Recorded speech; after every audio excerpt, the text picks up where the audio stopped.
मैं आज के इस अवसर पर चैत्र नवरात्रि में आज आपको पुनः बधाई भी देता हूं, अभिनंदन भी करता हूं। और भाइयों और बहनों, और खासकर बहनों, आप सुन लेना, हर 10 तारीख को बराबरी से आपके खाते में पैसे आ रहे हैं, लेकिन इस बार तो और जल्दी करने वाले हैं। लाडली बहना योजना के लिए हमने अपने बजट में 23,883 लगभग 24,000 करोड़ का बजट लाडली बहना के लिए ही रखा है, क्योंकि हमने विकास के लिए पर्याप्त ध्यान दिया है, तो हमारी योजनाओं के लिए भी प्रतिबद्धता है। हम किसी लाडली बहना योजना की 35वीं किस्त को लेकर महिलाओं के लिए बड़ी खबर सामने आई है। क्या सच में 1 अप्रैल 2026 को खाते में 1,500 रुपये आने वाले हैं? मध्य प्रदेश की लाडली बहना योजना 2026 के तहत लाखों महिलाओं को हर महीने सहायता राशि दी जाती है। अब सभी बहनों को इंतजार है 35वीं किस्त का। मीडिया रिपोर्ट्स के अनुसार सरकार जल्द ही किस्त की तारीख को लेकर अपडेट जारी कर सकती है। कई बार त्योहार या नई घोषणा के कारण किस्त की डेट पहले भी बदली गई है। अगर आप चाहती हैं कि आपके पैसे समय पर आएं, तो सबसे पहले ई-केवाईसी पूरा कर लें। इसके साथ ही बैंक खाते में डीबीटी चालू होना बहुत ज़रूरी है। अगर आपका आधार बैंक से लिंक नहीं है तो किस्त अटक सकती है। अगर आपका डीबीटी बंद है तो भुगतान रुक सकता है। आप अपना स्टेटस ऑनलाइन पोर्टल पर या नज़दीकी सीएससी सेंटर पर जाकर चेक कर सकती हैं। किस्त आने से पहले सरकार लाभार्थी सूची भी अपडेट कर सकती है, इसलिए अभी से अपना नाम लिस्ट में ज़रूर चेक करें और बैंक खाते में आधार लिंक की पुष्टि ज़रूर कर लें। संभावना है कि 1 अप्रैल 2026 को सरकार की तरफ से 35वीं किस्त पर बड़ा अपडेट सामने आए। जैसे ही ऑफिशियल घोषणा होगी, सबसे पहले आपको जानकारी दी जाएगी। अगर आप लाडली बहना योजना की हर नई अपडेट सबसे पहले चाहती हैं, तो चैनल को सब्सक्राइब कर लें।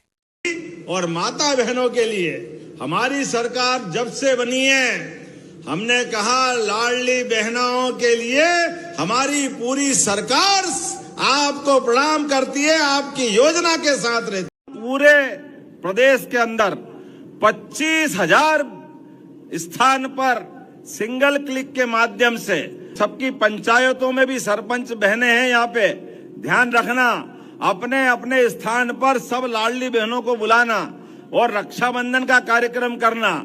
और कल एक साथ पूरे प्रदेश में सबके पास 1250 तो लाडली बहना के और 250 रुपए रक्षाबंधन के पैसे दोनों आपके सबके खाते में आने वाले हैं।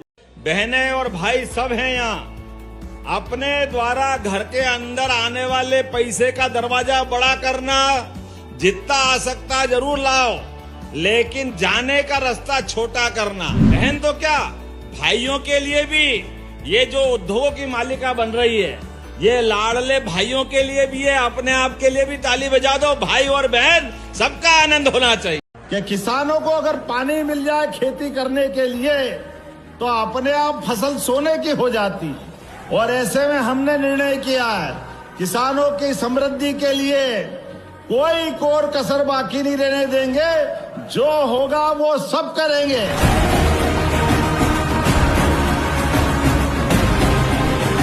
अवंतर योजना सबसे पहले देश में अगर लागू हुई तो हमारे प्रदेश में लागू हुई, और हमने जो कहा वो करके दिखाया।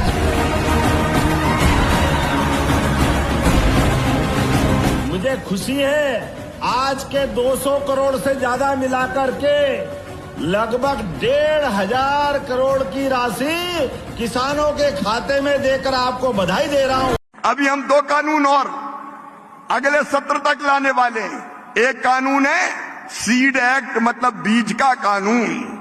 कई बार कंपनियां महंगा बीज बेच देती है, बीज खराब हो जाता है, निकलता है, बीज उगता नहीं है, किसान ठगा सा महसूस करता है। और उसमें कांग्रेस की सरकारों ने कोई प्रावधान दंड का रखा नहीं था।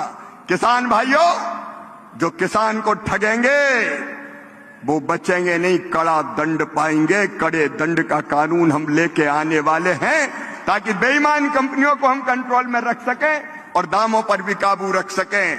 और एक बात इसके साथ और, नकली खाद, घटिया पेस्टिसाइड, ये कोई बेच नहीं पाएगा। एक पेस्टिसाइड एक्ट और आएगा जिसमें ऐसे बेईमानों को कहीं का नहीं छोड़ा जाएगा। किसान को लूटने वाले कोई बर्दाश्त नहीं किए जाएंगे।